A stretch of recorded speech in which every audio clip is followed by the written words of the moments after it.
Фанаты ARMY думали, что селфи после возвращения – это нечто невероятное. Но то, что произошло несколько секунд спустя между Тэхёном и Чингуком, никак не должно было попасть на всеобщее обозрение. И как только фанаты это заметили, весь фандом разрыдался. В тот момент, когда появилось селфи, ARMY праздновали, словно это была давно ожидаемая победа. Тихая улыбка Тэхёна. Чингук, стоящий достаточно близко. Мягкое, непринужденное, почти случайное освещение. Для большинства это было просто очередное групповое фото. Но для тех, кто внимательно наблюдал, все было иначе, потому что сразу после публикации селфи что-то изменилось. Камеры должны были быть выключены. Персонал уже расходился. Момент должен был закончиться на этом. Но этого не произошло. Когда участники начали расходиться, Тэхён задержался. Сначала он ничего не сказал. Он редко говорил, когда эмоции зашкаливали. Чингук заметил это мгновенно. Он всегда это замечал. Чингук остановился. Не резко. Не очевидно, просто достаточно, чтобы обернуться. Тэхён поднял голову, удивленный, словно не ожидал, что Чингук будет ждать. На мгновение ни один из них не произнес ни слова. Микрофоны, сценарий, выступление, просто тишина. Чингук протянул руку первым, не полностью, не настолько, чтобы персонал отреагировал, но достаточно, чтобы его пальцы коснулись рукава Тэхёна, и Тэхён замер. Позже фанаты покадрово пересмотрели просочившийся в сеть клип, заметив, как в этот самый момент плечи Тэхёна опустились, словно он слишком долго задерживал дыхание. Чингук наклонился и что-то прошептал, и все это услышали. Но взгляд Тэхёна изменился. Он смягчился, стал стеклянным по краям, губы сжались, словно он пытался не показывать слишком многого.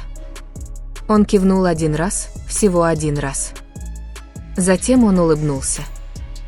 Не улыбкой айдола, не улыбкой перед камерой, а той улыбкой, которую дарят, когда кто-то наконец произносит слова, которые тебе нужно было услышать. Через несколько секунд персонал позвал. Реальность нахлынула. Они отошли друг от друга, как ни в чем не бывало.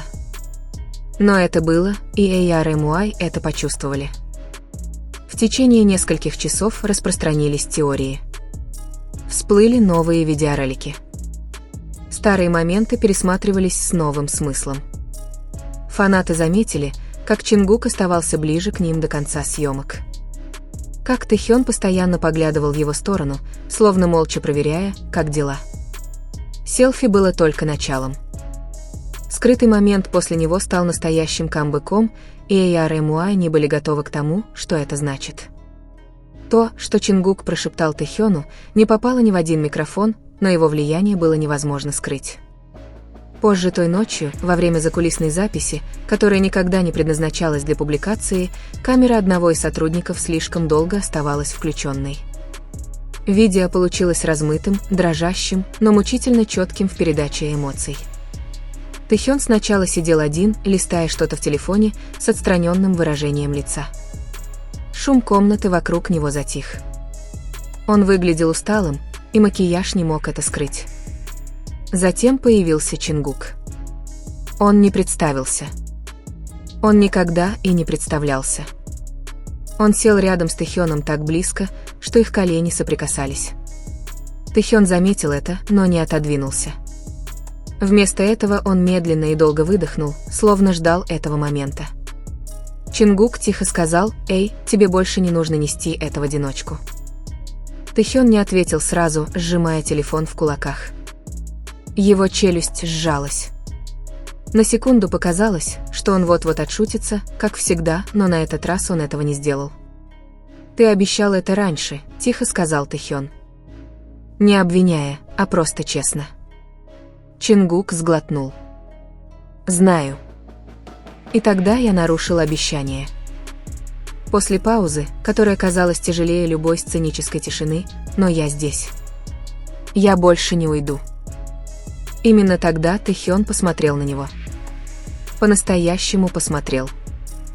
Фанаты, которые позже проанализировали видео, заметили, как глаза Тэхёна мерцали в тусклом свете. Как он моргнул быстрее. Как слегка задрожали его плечи, прежде чем он заставил себя замереть. «Ты не представляешь, как долго я ждал этого», – прошептал Тэхён. Затем Чингук сделал то, что шокировало всех, кто видел просочившиеся в сеть видео. Он склонил голову. Не полностью. Не перед камерами. Просто чтобы сказать «извини», без слов.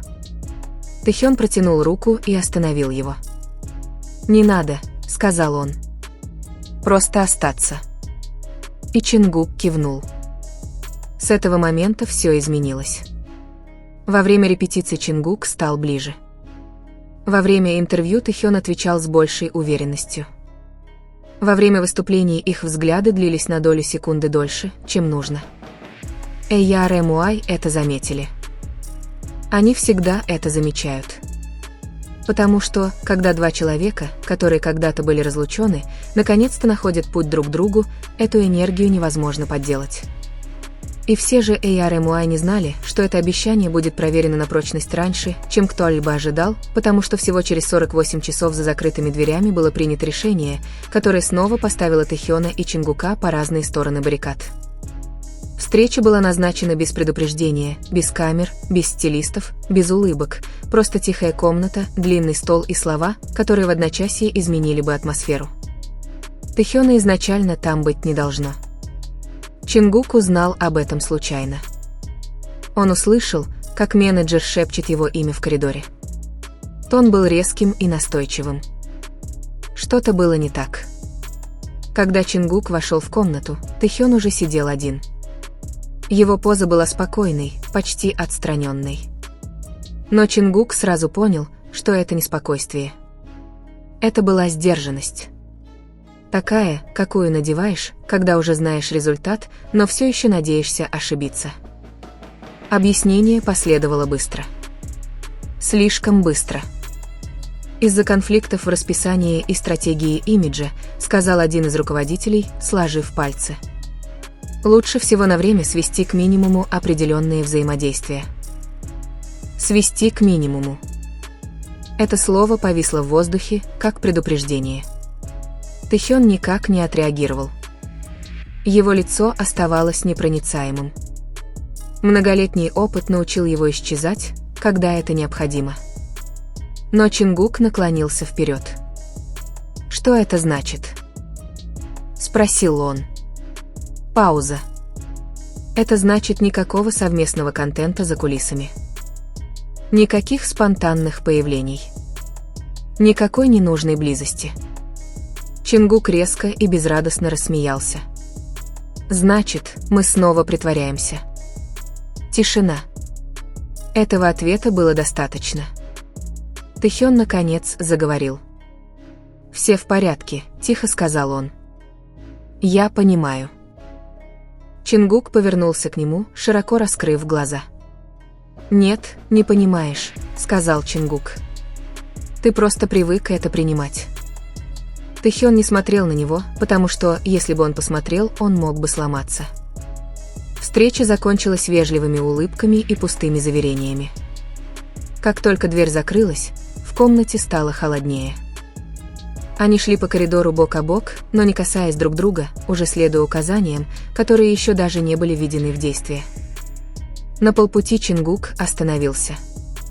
Тэхён продолжил идти. Чингук схватил его за запястье. Не сильно, не драматично. Просто достаточно. «Посмотри на меня», — сказал Чингук. Тэхён медленно повернулся. Голос Чингука понизился. «Мне все равно, что они говорят», — прошептал он. «Я сказал то, что обещал». Тэхён слабо улыбнулся. «Знаю», — ответил он.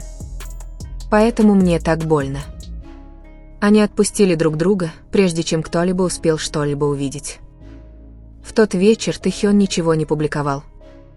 Ни селфи, ни обновлений, ни слов. Чингук поступил наоборот. Он вышел в прямой эфир. ARMY сразу заметили, что его тон изменился, глаза стали беспокойными, улыбка натянутой.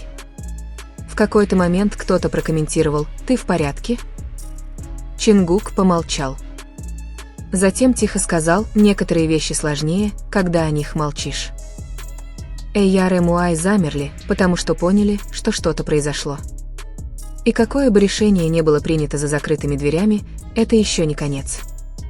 Не тогда, когда в этом замешан Чингук.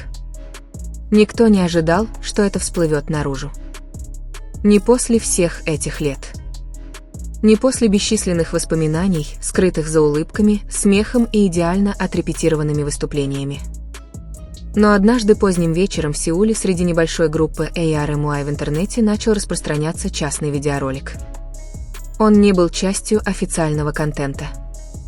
Ни водяного знака, ни субтитров, ни монтажа, просто сырой, нефильтрованный момент. На видео Чингук был один в тускло освещенной студии. Его волосы были слегка растрепаны, выражение лица тихое и задумчивое. Перед ним стоял микрофон, но он не пел. Он говорил, его голос был мягким, почти дрожащим. «Не знаю, стоит ли мне это говорить, но мне нужно».